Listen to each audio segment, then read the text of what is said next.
Tester ko ngayon ano ito. Tester ko yung output ng voltahe na supply dito. Heater. Nakabila ng pyesa. Hindi ko sigurado yung output kung anong supply voltage. Tester natin. Baka ma-download na diagram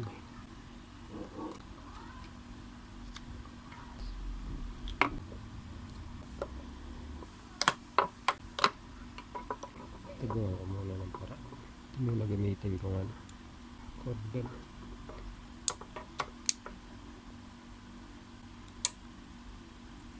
Basahin ko lang muna yung design ng circuit nito. Pero mukhang easy siya. Ito yung galing sa line.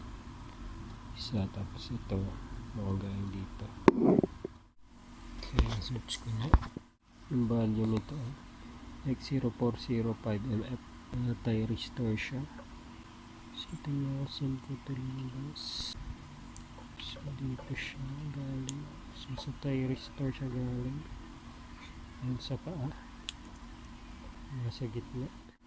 Ang positive supply dito. Tapos yung dito negative. Try natin DC natin. Set natin sa DC. Ito ko na. Sa 7. Saksak. 10.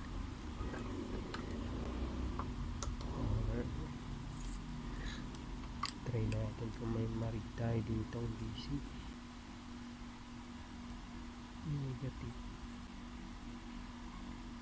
Negative 100. Mukhang AC supply ito. Hindi natin AC.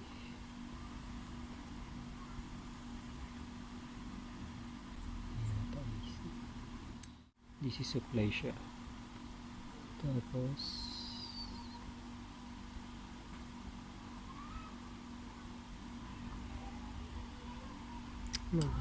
supply.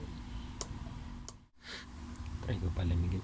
Mukhang nagkakatop yung supply kapag mainit. Medyo lumalig na. Tapos yung supply niya negative. Ibig sabihin ito yung negative, ito yung positive. Yan. So 110 volts yung pinaka-supply nito. Tayo natin. Kaso yung magiging problema ko naman, maximum ng 240 degrees Celsius. Parang yung nakita ko lang na tinitin to, maximum ng 200 degrees Celsius. So hanap ako ng 110 volts supply saka 240 degrees Celsius. Tingnan ko kung meron dito lang sa malapit. Kailangan na kasi ng may-ari.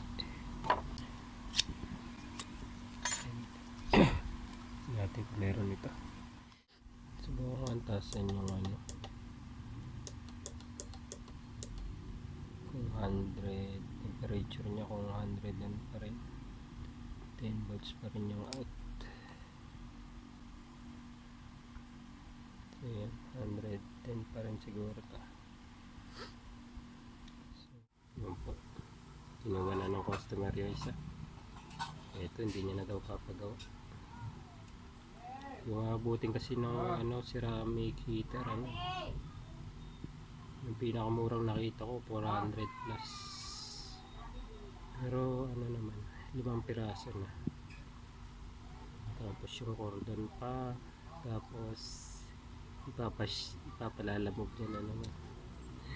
Kaya siguro naisipan niya ng